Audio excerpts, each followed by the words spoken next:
Alright, welcome back everybody, and we're going to do a tomato review today on this tomato right here, and this is called the Paul Robeson Tomato. Now, I've been growing this tomato on and off for at least the last 15 years. I've been growing it for many, many years, this tomato, on and off throughout the years. I don't grow it every year. But what I can't say is that this tomato varies in size quite often. A lot of times I get tomatoes that are just generally this size, which is... it's about the size of a small apple. Or you get tomatoes, I've had these tomatoes get as big as 1.5 pounds, maybe close to 2 pounds in size. Quite large, look nice and beefsteakish almost. And really massive tomatoes and very, very dark on the inside. So this tomato does have some variations in it the way it grows.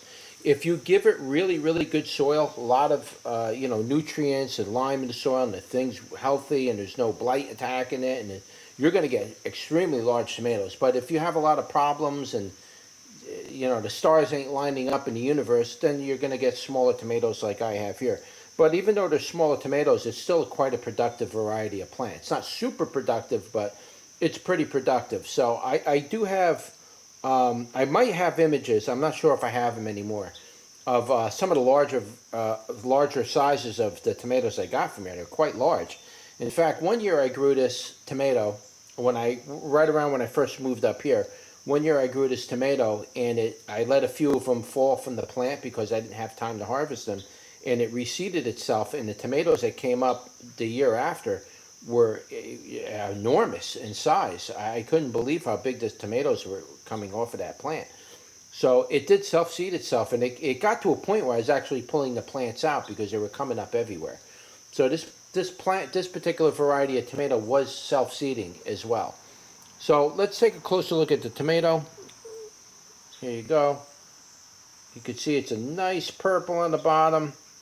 Gets this the shoulders now. Keep in mind, if this tomato is exposed to direct sunlight and you're getting a lot of sun, you're going to get a lot darker green shoulders on the top. Just keep that in mind. These tomatoes weren't exactly fully exposed to the sun, but you can see there's some green shoulders on the top. But these tomatoes can get a very dark green or olive type green shoulders on the top part of the tomato.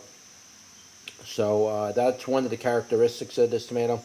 The other characteristic is that these tomatoes can get very dark on the inside. Here's a look at the inside, split nice by 4. They can get very dark and meaty on the inside. So some of these were picked kind of on the almost ripened. I didn't let them fully ripen on a vine. I got to get them off the plant because of the birds, and some of the other insects out there this year are like stink bugs. They're biting into the tomatoes, and they're causing these weird spots. So I have to get them off and out of the way. As soon as I see color coming to them, boom, I pull them. So that's what it looks like. Give you an idea of what the weight of these tomatoes are. Again, like I told you, these tomatoes can range. I've had these tomatoes get absolutely enormous. Put you on the scale, pull you up a little bit. We'll weigh the bigger of the two. It weighs about 3.1 ounces. Here's a little smaller one. 2.9 ounces. Now I got a few more out there that are a little bigger than this actually, but they're not ready. I'm not going to pull them if they're green. If I don't, you know what I mean. If I don't have to pull them, I'm not going to pull them.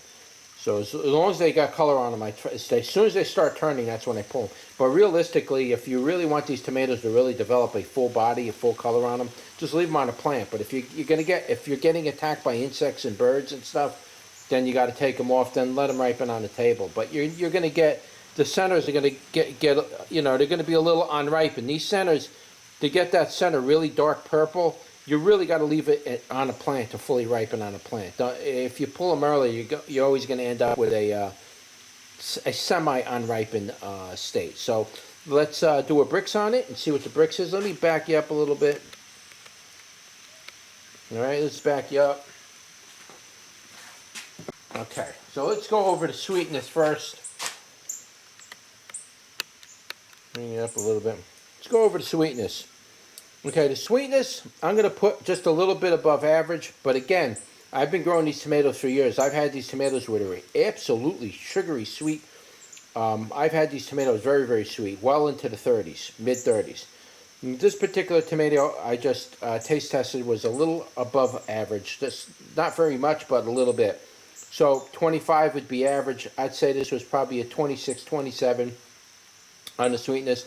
But again, I've had these tomatoes where the sweetness was up in the 30s, like 31, 32. So it really depends on your growing season and how well your soil is for that tomato to really develop that sweetness. But that's still pretty good. I can't complain. Tanginess was about 30, so they were very, very closely matched. Very nice on the tangy part and the sweet. I like that contrast. They were all within range. Now the tomato flavor was a little low on this particular tomato. So in other words, I had the flavor, I had the sweet, I had the tangy, but the tomato flavor itself was kind of on the low side. So I wasn't really getting the full impact of that flavor of the tomato. And when I'm talking about tomato flavor, we're talking about how dominant was that flavor in the whole tomato flavor profile. Not how much I liked it. We're talking about how strong that flavor is. It wasn't as strong as I would have liked it. But again, I've had these tomatoes in the past, and these tomatoes were absolutely, the flavor was way up in that target range. Just this year, the tomatoes were a little small, and I didn't quite, I'm not, the flavor is just a little low, sweetness might be a little low. But if I was to give that a number from 0 to 10, I'd go middle of the road with the flavor this year because it's 5. But in years past, I would have rated this like maybe a 7 or an 8 because the flavor is extremely dominant, strong, makes an excellent tomato sauce, by the way.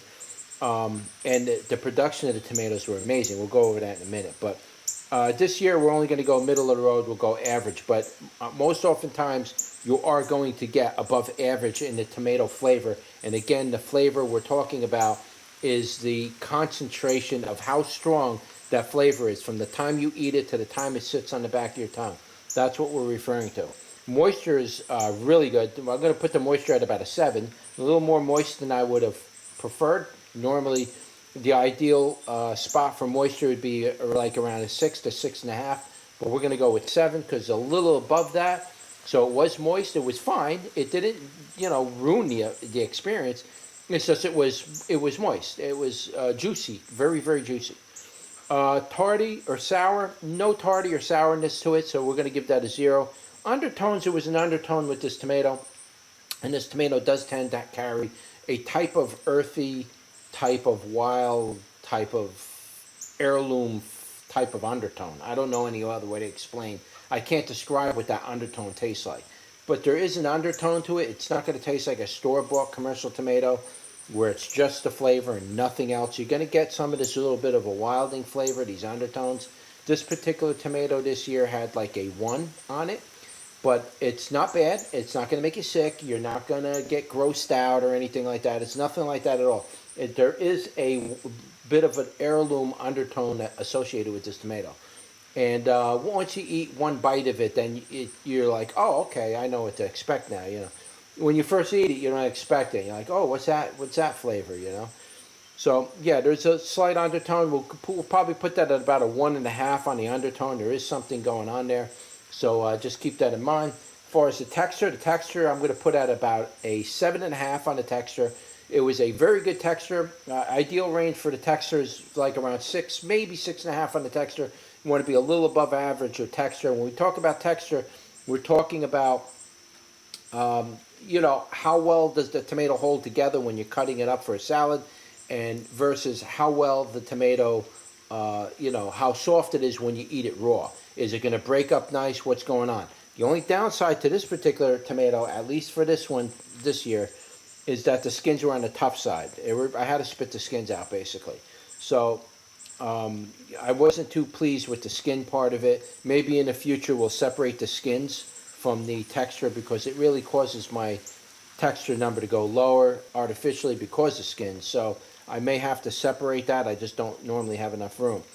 But as far as the skins go, yeah, that kind of lowers the texture number a little bit.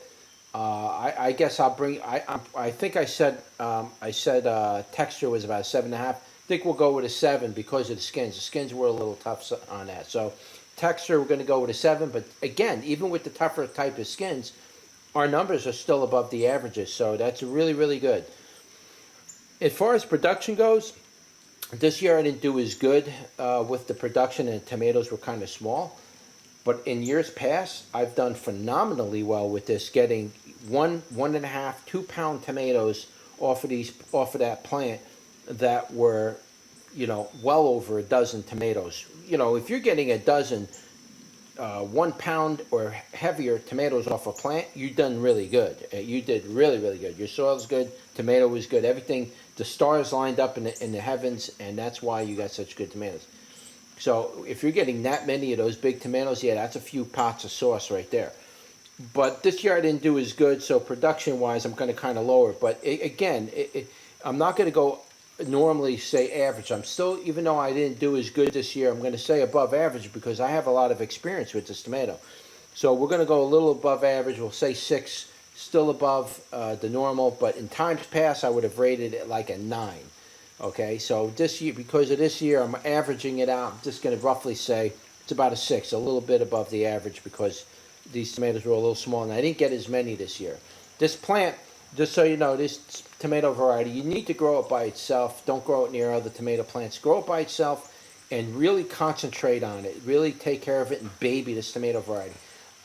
In the beginning, you might get lucky like I did when I first kind of was growing it, when I first moved here. That tomato variety grew really well. I didn't have to do much with it. But then after years gone by, didn't grow as good, and I didn't get as as good of harvests. Might be because of the way I'm changing the soil. It could be the way I must have just got that soil mixture right that one year. I don't know, but I did really, really, really good. Now I've also done good in other years, but this year seems to be the smaller. I got smaller tomatoes from it, so that's just what it is. Now again, I've been growing this tomato for years, well over a decade now. So, but that's really about it, guys. What I'll do is I'll leave whatever information I can get about the Paul Robeson tomato in the description below. You can read about it there. You can visit the website and read about it there. Any updates to the description, if you're somebody watching this video maybe 2 years from when it was recorded, you're probably going to want to make sure you check the website if you're looking for information, because we don't normally update the video descriptions. We just generally update the website descriptions, and we're pretty much done with it. So make sure you check the website for that information. And I'll also have a link below, the header part of the description below. It'll be right there, and it'll bring you over to the website where you can buy the seeds if you decide that you want to grow this variety for yourself. All right, so that's it. That was your tomato review for the Paul Robeson tomato. Don't forget to like, share, and subscribe, and I'll see you on the next one. Take care.